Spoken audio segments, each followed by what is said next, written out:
everyone. I'm turning Omoilogo Empress. Mo fẹ́ tú àṣírí kọ̀kọ̀kọ̀ fún yín. Mo tún ti mú fídíò mi dé. Peter Obi, ó tún ti tú àṣírí wọn o. Gbogbo bó ṣe ń gbé crude oil wá, bó ṣe ń kó jáde. Àsọ̀n ló fi gbogbo àṣírí. Oil in Nigeria is being stolen by people in government.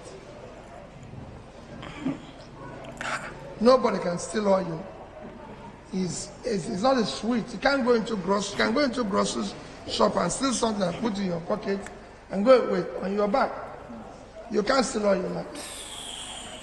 For you to steal oil, a ship has to come into your territorial waters, load the oil.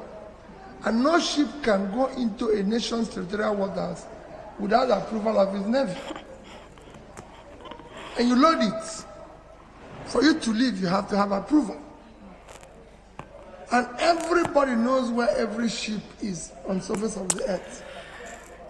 Something that's recorded. So, if somebody is able to take away oil, there's a high level connivance between external and internal people who have organized for the oil to leave. And you can even trace the oil to where it is offloaded. So it's not something, it's not an easy thing to steal.